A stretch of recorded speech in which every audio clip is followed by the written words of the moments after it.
What's up, everybody? Welcome.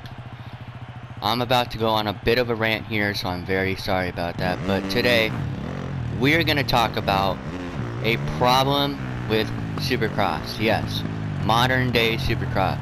2022, 2021. Something I've noticed since 2018, I want to say. This is when I first noticed it, and it's just gotten worse and worse and worse and worse. And it's a problem here with fans here. I mean, it's been a problem for I feel like it's been a problem for a long time, but I only noticed it since it's really been a problem since Supercross switched to NBC, but it kind of was a problem in 2018, but it's really become a problem since 2019, which is when the broadcasting switched to NBC. I'm sure it's always been a problem, but I just noticed it, and it is really bad. It just gets worse and worse and worse. And unfortunately, it has to do with being a fan of the sport, which absolutely no problem being a fan of the sport. It's what we need here in our industry. We need fans, we need outside sponsors, we need all that stuff, okay? That is all good stuff. But, and let me close my door for this because I might get a little loud here. Hold on. There we go. But the fact is, maybe it's okay for you to be a fan of riders, but if you're a fan of riders, it kind of comes off as being disrespectful to other riders. Let me tell you something. If you ask me who my favorite rider is, I don't pick one. I used to when I was little. I used to say, oh, Chad Reed or Eli Tomac, one of those two. I don't do that anymore because, hey, I don't have a favorite. I respect all these guys because in the end, all these guys are risking their lives out there to, all these guys are risking their lives out there to entertain us. That's what they're doing here. So, yeah, and another problem we have here, I mean, there are three main problems. That was the first one right there. People, I mean, having favorite, but there is two main problems that I will go into depth in. I hope this video is not 30 minutes. It shouldn't be. It shouldn't be any longer than 15 minutes, but if it is, I'm sorry. Oh boy, I blacked out. Oh yeah, let me talk about something because, oh boy, so it came up a lot in Craig's, the Ferrandis pass on Craig's pass on Jet Lawrence in Indy last year, 2021, and it came up also this past weekend at Anaheim too. I am actually filming this on the eve of the first Triple Crown, Glendale, which I'm super excited about. That is going to be so good. But it seems like, unfortunately, when someone makes a dirty pass, okay, like dirty racing, I don't like it. It's one of the reasons I root for other guys more than I do for Cooper Webb, because you cannot rev it, guys, to get in their heads. That's just my opinion. And it'd be, you know what? It'd be the same thing if Ken Roczen was doing that. I'd say the same thing. If Eli Tomac was yelling on the line, I actually like that kind of stuff because it brings something we've never had in the sport. But like if Tomac was a dirty rider, I'd say the same thing. If Roczen was a dirty rider, I'd say the same thing. You as a rider should not be playing these little games on the track to get in people's heads. Like I said, like Cooper Webb last year in Orlando, the first Orlando, I believe it was the first Orlando. He comes up to Ken Roczen here. Ken Roczen and Justin Brayton are battling for the lead. Comes up to them and revs at them really hard, and it scares Ken Roczen, and he goes to the outside, and Cooper Webb takes the lead. That kind of stuff I don't like, because I feel like Cooper Webb there feels like he has to play these little games to get in riders' heads, and good on him, it works. Like, I know a lot of arguments will be at me, oh, you got to do whatever it takes to win. Come on, if you got good racecraft, which we know Cooper Webb has really good racecraft, you don't need to do it like that. You can straight up pass the guy. Like, I know he can. Like, I know he's talented enough. But hey, only problem is, if Ken Roczen was doing that, Eli Tomac was doing that, Marvin Muscan, any of these guys, if they were doing that, I'd say the same exact thing about them. Same thing. Now, my other point here is, oh, let me get back to my original point. So, like the Jason Anderson and Ken Roczen pass, I feel like people only have a problem with it because it was Ken Roczen he passed. Or the Christian Craig on Jet Lawrence. Remember that when Jet Lawrence was coming through the field like a madman? That was round 4 last year, and Craig came up on him and pushed him off the track. Let me ask you all a question here. All you Jet Lawrence fans out there. Would you be mad at that if it was, who else? Michael Mosman? Would you be mad of it if it was Colt Nichols he pushed off the track? Any other guy? It just happened to be Jet Lawrence, you know? Hometown stuff, maybe I can, like if Jet Lawrence was from Indianapolis, like originally, I can understand it a little bit more because the hometown guy, we always root for him, and that's why I kind of understood the Christian Craig and Dylan Ferrandis thing a little bit more, because Christian Craig is from Orange County, California, and Christian Craig, or Anaheim, California, where Angel Stadium is located, is Orange County, California. So I can kind of understand that a little bit more. But hey, the only reason people were mad at Anderson on Roczen, Lawrence on, or Craig on Lawrence, is because it was a favorite rider.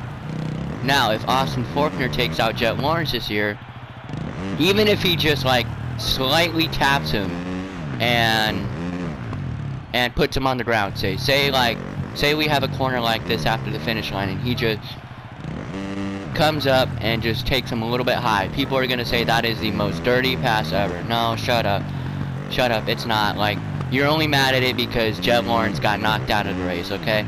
Like, come on. And if Jet Lawrence made a mistake but Faulkner happened to be right next to him, yeah, you would blame Austin Faulkner for that, because Jet Lawrence is your boy and stuff. And another thing, if Tomac, if anybody, if say somehow Brandon Hartranft comes up, takes out Eli in practice or something stupid like that, everyone would, like, I would almost feel bad for these guys, because they didn't cause anything, they were just racing, you know? And unfortunately, things happen on the track, you know? And it's just really sad. It's really sad. Like, dirty racing is dirty racing. It doesn't matter. Like everybody should have, like, I feel like if Roczen did that to Anderson, I hate to say this, but I would totally see everyone being, good for you, Kenny, you actually took him out. Like, everyone would be cheering, and that's not okay. Y'all should be, if Roczen did that to Anderson, what he did at Anaheim 2 2022, everyone should have the same opinion on Ken Roczen that they have on Jason Anderson now. It's a fact, because dirty racing is dirty racing, and just because your favorite rider got taken out doesn't mean it was the dirtiest pass ever. Pisses me off. Another thing, and this I kind of touched on it in my last video, not my last video, I'm sorry, my Glendale Preview show. If you watch that and you're here wondering, I actually left a link in the description of that to this video, so if you were curious enough to come over this video, you probably know what I'm about to talk about. I'm about to talk about Eli Tomac fans. I feel like this is the same for everyone, maybe Jet Lawrence too. which if Jet Lawrence wins the opener, for the East Coast, I'm not stamping it yet because of RJ Hampshire, but this is more geared towards the Tomac fans, and it could be Lawrence and Deegan, who's coming up, all those guys. Tomac puts in one hot lap, 5 seconds faster than everybody, and now all of a sudden everyone said, oh, I'll call it championship. Tomac's gonna win the championship. Like, that's all I heard this week. After Tomac won Anaheim too. Well, call it. Tomac's gonna win it. You don't even have to race the rest of it. No, because Cooper Webb is gonna be good here.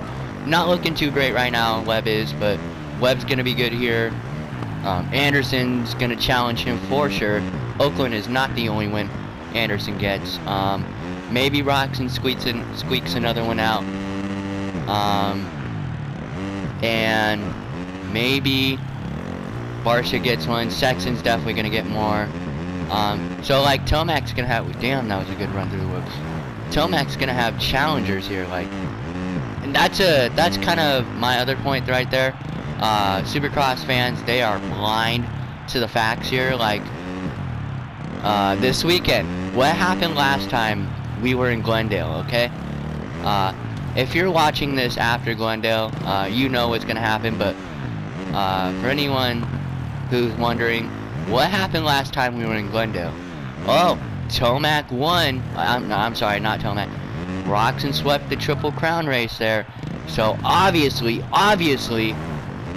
he's gonna win he's gonna sweep it, no problem this weekend. No, 2020 and 2022 are completely different years.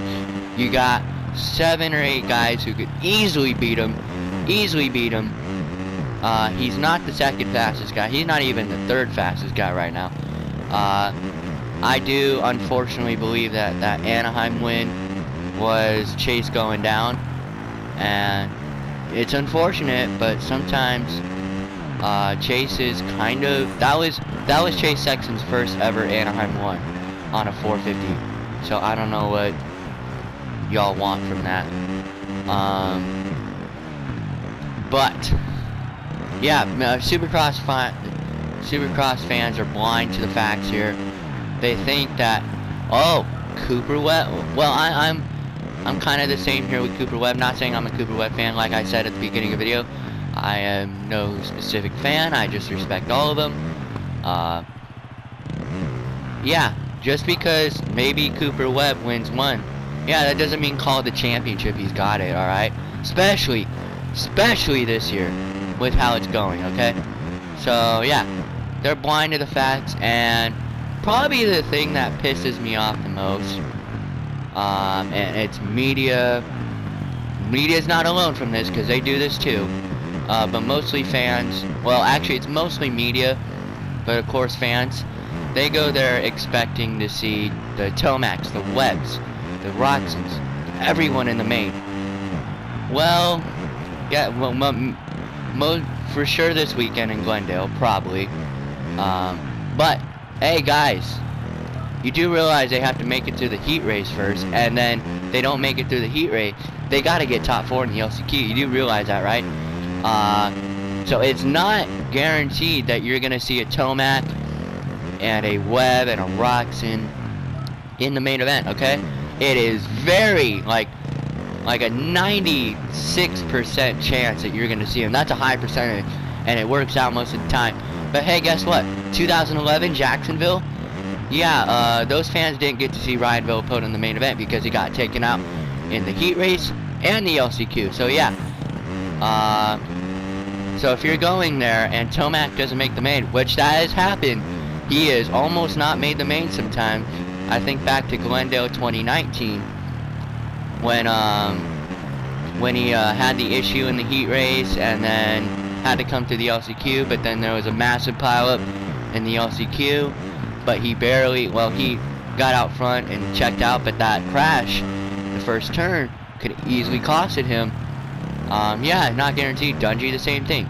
Dungey in Anaheim 3, 2013, comes through, has a bike issue in the heat race, believe it was like a shock or something, gives out in the heat race, goes to the LCQ. Massive pile up in the LCQ. Massive. And then comes through. Barely makes it out of the LCQ. I think he was like under a second from not making it. That's when they took 2 guys out of the LCQ, not 4. And actually came out and won the main event that night. But Jacksonville 2011. Ryan Villapoto. This was his first championship year. His first championship in 2011. But in the heat race at Jacksonville, I think it was Michael Byrne who took him down, and then so it doesn't finish the heat race, so he comes out in the LCQ, going for the whole shot, and a bunch of guys push wide. This was like a 90-degree right-handed first corner that night, and gets pushed wide. Him and Justin Brayton, yes, the Justin Brayton, Daytona winner, that Justin Brayton comes through, or they get pushed off the track, and Villapoto, I don't remember what he ended up, but he definitely did not make the main event. So, see, it has happened in history before where these guys do not make a main event. Nashville 2019 is another one. Tomac almost didn't make the main event there, so yeah, it kind of frustrates me when I'm hearing these guys. I mean, we make our own fantasy predictions. I'm not alone in that. But hey, us RM fantasy guys, if we pick, say, Cooper Webb to win a race and he doesn't make the main, well, we're all screwed. But hey, we're kind of taking risk here in RM fantasy, picking guys to win because who knows if they're even going to make it through the heat race, let alone the LCQ. So yeah, that's just something that bothers me there. Fans just automatically think that these guys are directly in the main event. No, they're not. They still have a heat race and an LCQ. So yeah, those are some problems I have. I hope this all made sense. Leave your thoughts down below in the comments on this topic. Go follow the Twitter down in the description for more. I share my thoughts on the past race on there. So yeah, let me know what you think. Thank you all so much for watching, and I will see you next time. Bye bye.